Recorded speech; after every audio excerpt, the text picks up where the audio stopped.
আপনার বিচারিক আদালত থেকে হাইকোর্ট ডিভিশনে দীর্ঘদিন পর সেই মামলা থেকে সমস্ত আসামিদেরকে খালাস দেওয়া হয়। সেই খালাসের আদেশের বিরুদ্ধে রাষ্ট্রপক্ষ লিভ টু আপিল ফাইল করে এবং আমাদের সর্বোচ্চ আদালত অ্যাপেলেট ডিভিশন লিভ মঞ্জুর করার পরে যে আপিল হয় সেই আপিল আমরা দীর্ঘদিন শুনানি করেছি এবং আমি কৃতজ্ঞ চিত্তে মাননীয় আদালতের কাছে আমি আমার কৃতজ্ঞতা আমি এক্সপ্রেস করছি যে আমরা দীর্ঘ প্রচেষ্টায় আমাদের মধ্যে যে যা ছিল কিন্তু সেটা আজকে দূরীভূত হয়েছে। আমি বলবো আল্লাহ রাব্বুল আলামিনের কাছে শুকরিয়া এবং আজকে আপিল সরকার রাষ্ট্র কর্তৃক আনিত সমস্ত আপিল এবং যে সমস্ত পিটিশন ছিল সবগুলো ডিসমিস হয়েছে, অর্থাৎ হাইকোর্ট বিভাগের যেই রায় খালাসের যে রায় সেটা বহাল আছে। কাজেই আমি বলবো যে আমি গর্ব অনুভব করি আমার সুপ্রিম কোর্ট নিয়ে, আমার হাইকোর্ট বিভাগ এবং আমার অ্যাপেলেট ডিভিশন নিয়ে, যে এখানে ন্যায়ের দণ্ড, এই ন্যায়ের মানদণ্ড আজকে আবার তারা উঁচু করে ধরলেন। কাজেই বাংলাদেশে বিচার আছে, আইনের বিচার আছে, আইনের শাসন আছে, এটা আবার প্রমাণিত হলো।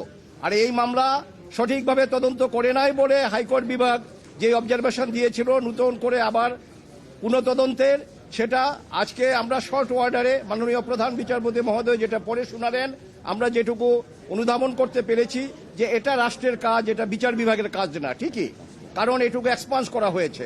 আর নন অ্যাপিলিং অ্যাকিউজড অর্থাৎ জনাব তারেক রহমান সাহেব এবং আপনার অন্যান্য যারা ছিলেন তারা যারা আপিল করতে পারেননি এবং যারা দেশে উপস্থিত ছিলেন না, তাদের বেলায়ও সেই খালাসের আদেশ যেটা হাইকোর্ট বলেছিলেন যে এই খালাসের আদেশ তাদের বেলা প্রযোজ্য হবে, এটাও আজকে আমাদের অ্যাপেলেট ডিভিশন থেকে এটা বহাল আছে। কাজেই আমরা বলতে পারি তার জনাব তারেক রহমান সাহেব সহ অন্যান্য যারা আছেন তারা এই মামলা থেকে বেকসুর খালাস এবং এই মামলায় আর কোনো সাজা কারো নাই।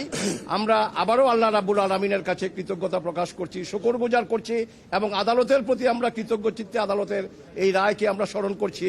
এবং আমি বাংলাদেশের একজন আইনজীবী হিসাবে আমার সুপ্রিম কোর্ট নিয়ে আমি গর্ব অনুভব করি যে আবার প্রমাণিত হলো যে আইনের শাসন আছে আর বিনা বিচারে অন্যায়ভাবে কাউকে ফাঁসি দেওয়া যাবে না, এটা আবার প্রতিষ্ঠিত হলো এবং এই ধারাবাহিকতা যেন বজায় রাখা। আর 164 ধারার জবানবন্দি মরহুম মুফতি হান্নান সাহেবের জবানবন্দির উপরে এই টোটাল মামলাটা ছিল। কিন্তু আজকে মাননীয় প্রধান বিচারপতি যখন রায় পড়ে শোনালেন সেখানে উনি বলেছেন যে যা একজন ফাঁসির আসামি অন্য মামলায় সিলেটের আনোয়ার চৌধুরী সাহেবের উপরে যে গ্রেনেড অ্যাটাক হয়েছিল সেই মামলায় তখন তার ফাঁসি ছিল, সেখান থেকে এনে তাকে এই যে 164 করা হয়েছে দ্বিতীয়বার এবং এই সেকেন্ড কনফেশন, এটা আইনত গ্রহণযোগ্য না। এবং এখানে সবচেয়ে বড় কথা যেটা স্বতঃস্ফূর্তভাবে করা বা ভলান্টারিনেস, যেটা এই মামলায় উনি বলেছেন শুধু মুফতি হান্নান না, অন্যান্য যে সমস্ত স্বীকারোক্তিগুলো ছিল এগুলো একটাও ভিতরেও ওনারা ভলান্টারিনেস খুঁজে পান নাই, অর্থাৎ এগুলো স্বেচ্ছায় তারা করেননি। কাজে স্বেচ্ছায় যদি না করে তাহলে সেই স্বীকারোক্তির কোনো মূল্য নাই। কাজেই এই মামলায় শুধু আসামিদের খালাস হয়নি, আজকে একটা নতুন ধারা যোগ হয়েছে যে ন্যায় বিচারের ক্ষেত্রে আমাদের উচ্চ আদালত কতটা সজাগ পুঙ্খানুপুঙ্খ রূপে, সেখানে এটা মাননীয় প্রধান বিচারপতি মহোদয়ের শর্ট আদেশের মাধ্যমে আমরা সেটা অনুধাবন করেছি এবং এটা ইনশাআল্লাহ বহাল থাকবে বাংলাদেশ সুপ্রিম কোর্টে।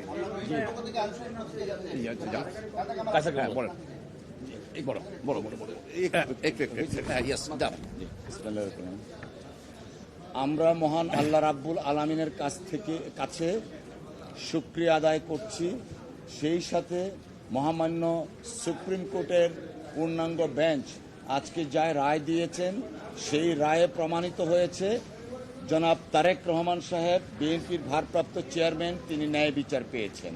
আপনারা জানেন এই মামলাটা অত্যন্ত একটা হিনিয়াস ক্রাইম ছিল, কিন্তু শেখ হাসিনা ওয়াজেদ তার রাজনৈতিক উদ্দেশ্যে ব্যক্তিগত জিঘাংসা থেকে জনাব তারেক রহমান সাহেবকে অন্যায়ভাবে এই মামলায় অন্তর্ভুক্ত করেছিলেন। আজকে সর্বোচ্চ আদালতের মাধ্যমে প্রমাণিত হয়েছে জনাব তারেক রহমান সাহেব নির্দোষ এবং তিনি খালাস পেয়েছেন।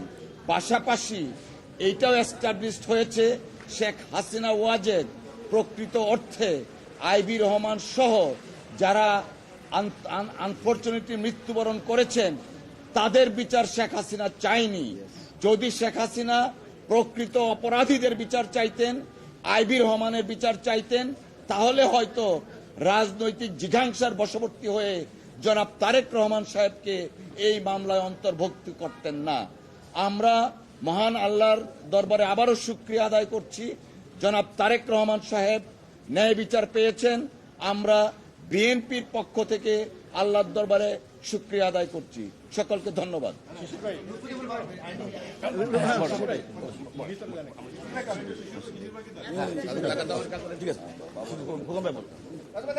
ভাই বলবেন, বলবেন আপনি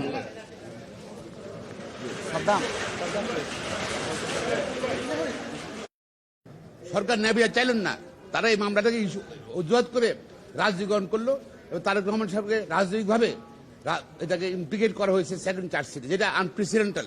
একই আসামি একবার বললে এক কথা, আবার পরে উল্টা কথা হিসেবে বললেন 160 করে, এটা তো আনপ্রেসিডেন্টাল। এরা আজকে আবার প্রমাণিত হলো তারেক রহমানকে রাজনৈতিকভাবেই তাকে তাকে এই মামলা জড়ানো হয়েছিল এবং মহামান্য সুপ্রিম কোর্ট তাকে খালাস দিয়েছেন এবং অন্যরা খালাস দিয়েছেন।